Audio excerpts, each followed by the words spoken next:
Do the rich people cringe and say, don't tell them that, Robert? Yes. Don't tell people what you know. Right. Keep them poor.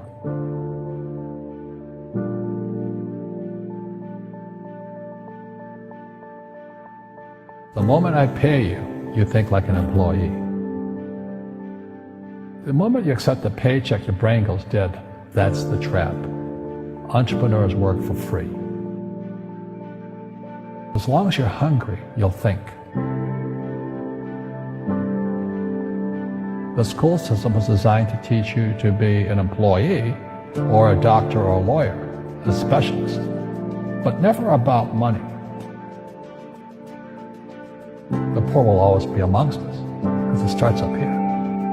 It's in their words, and the words become flesh. But when they say, I can't afford it or I can't do that, they go down. They become what they say. And I meet so many people, I can't afford it. You think I'm made of money? My PhD dad, he says, what do you think I am, made of money? I can't afford that. And my rich dad would say, that's why he's poor. Poor people say, I can't afford it, I can't do that, I don't have time. Because it's an escape. It's an escape, you know what I mean? It's easy to say, I can't afford it. Oh, I'm too tired. Oh, I can't go to the gym. When you could go to the gym. No, I can't. Truth is, I'm just too lazy to go to the gym.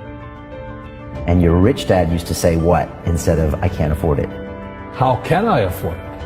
How can I do that? A question opens the mind, a statement closes the mind. See, when you say, I can't afford it, your mind shuts down, and you become what you say.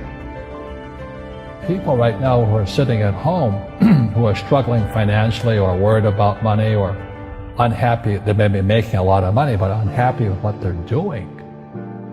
It was probably taught to you. Your superego was taught, get a job, work hard, or you'll never be rich, or the rich are evil, or whatever. Poverty is passed on. It's taught in your families. And middle class is taught in families. And until you change your mindset, Correct. Money won't help you, right? Correct. And we see that with people that win the lottery, people that make more money, they still have the same problems. Right. Because they have that poor man's soul. Correct. If you're poor, you'll always be poor. That's really hard for people to Yeah, understand. the money will disappear that fast. Just like most pro athletes, they make millions of dollars, and 65% are bankrupt 5 years later. It's because they come from poor families. But unfortunately, what Mr. Lipton was saying, it's passed down genetically. That's the frightening thing.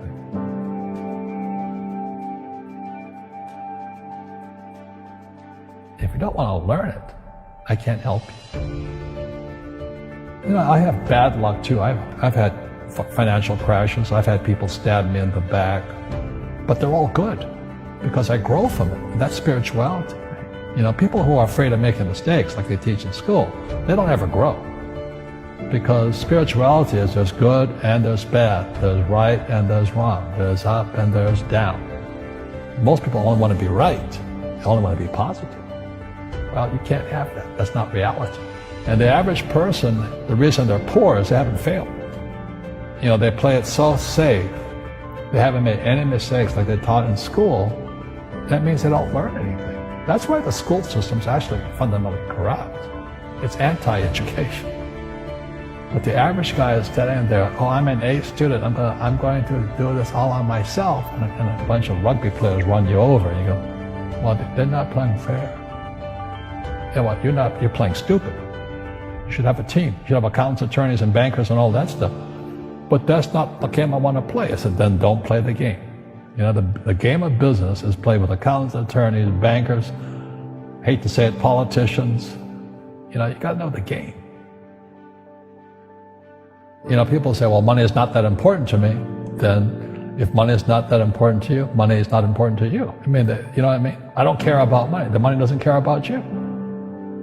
The word does become flesh. Or I'll never be rich. Or the favorite one is the rich are greedy. It's the poor that are greedy. If you think about it, because to be rich, you have to give something. I have to produce books and games, and I purchase real estate, I provide housing, provide jobs and all that. That's why I'm rich. But greedy people produce nothing. Einstein said, imagination is more important than knowledge, but knowledge empowers imagination. And what most people lack is real business knowledge, like accounting, like debt, like taxes. You gotta know that stuff, but they don't teach it in school to anybody.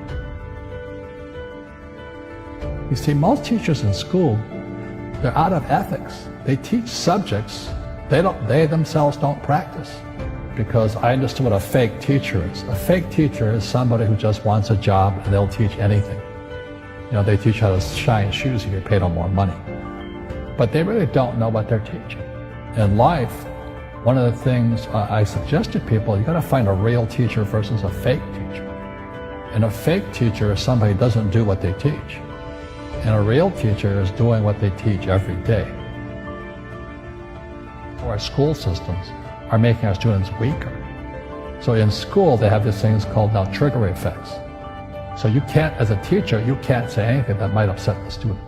They don't want anything that might jar their point of view. You see people say, well, why don't you give the poor money? So the only problem with that is it just creates more poor people. Give a man a fish, he fishes for the day, or eats for the day.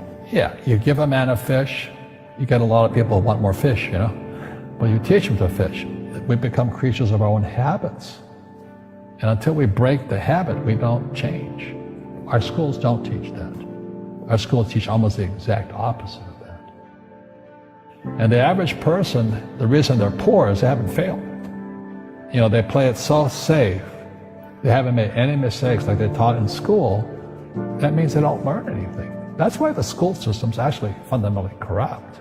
It's anti-education. So what I say to young people is you find your game. So my game financially is business, number one. Second is real estate. And that's why I pay no taxes. That's why Trump pays no taxes. Legally, it is a combination of business and real estate that gives us an unfair advantage over employees because they don't know what to do. And a lot of people would rather sit in the stands than be in the game. One of the greatest ways to acquire great wealth is playing Monopoly in real life. 4 greenhouses, 1 red hotel.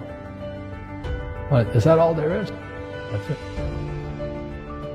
Robert, if I could give you some kind of a magic phone and you could make a call to the 20-year-old Robert Kiyosaki and give that young man a bit of advice, what would you tell him? I would just say keep going. Just do what you have to do. Just live it to the fullest, which I did. Nothing I ever did made sense. Now, could you imagine quitting a $120,000 a year job for $200 a month to go fight in Vietnam and almost die? It didn't make sense, but it was the best decision I made at that time.